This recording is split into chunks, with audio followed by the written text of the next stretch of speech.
Tananananan! Tantan! Tantan! Sige ako pare. Sakto yung tindahan ni pera. Kabili na ng lola. Huwag kang uminom uminom ng serbesa. Alam mo ba pare? Mandakaw na lang yung pinagkakabalaan ko kasi yung mga pulis dito, mga korap. Masyado silang mapang-abuso ng kanilang kapangyarihan. Hey mga sir, Ano yan? papayala lang ako sir ha. Ano na naman yan? Ako nga po pala si Corporal Keon Smith. Ano yung korporar? Ano yung korporar? Tratado! Sir, may nag-alarm kasi sa department Oo. na nagagawa na ka ng kawal dito. Ano ngayon? Ano ngayon yung tumong ipahiwatig na kami yung nagnakaw dito? Ay, hindi po. POI lang po namin yun. Parang kasing kanina may nakita ko tumatakbo dun nakaubo eh. Baka siya yun, hindi kami yun. Po talaga POI namin sir eh. Hindi sir, bakit kami? Tingnan mo, lasing lang ako dito eh. Gusto ba magmakaw ako dito? Wag po sir. Pwede po ba namin kayo pat down sir? Para for sure lang. Ayoko yung ganun. Hindi ako pumapayag. Alam mo ba, Pat down lang namin kayo sir. ang huling nagbiro sa akin at sumalat ay namamahinga na sa ospital. Tagal na panahon na. Grabe naman ho yun. May nagmamahal na ba sa'yo? Pero no, Sanol! Sanol! mga kapatid ko.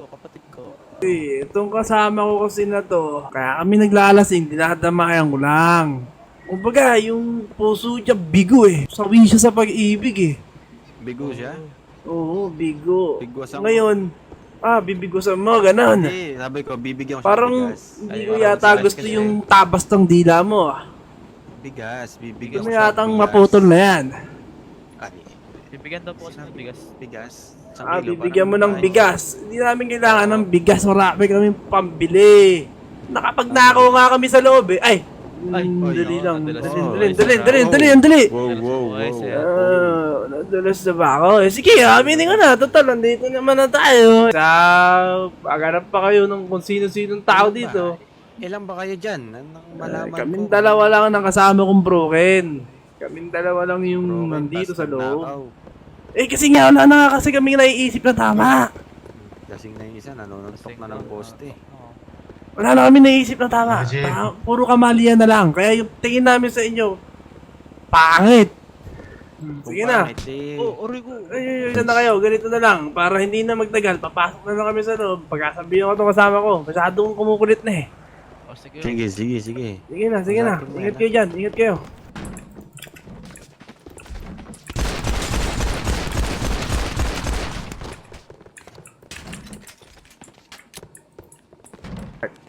Tapatay ko yan. Gago, namatay.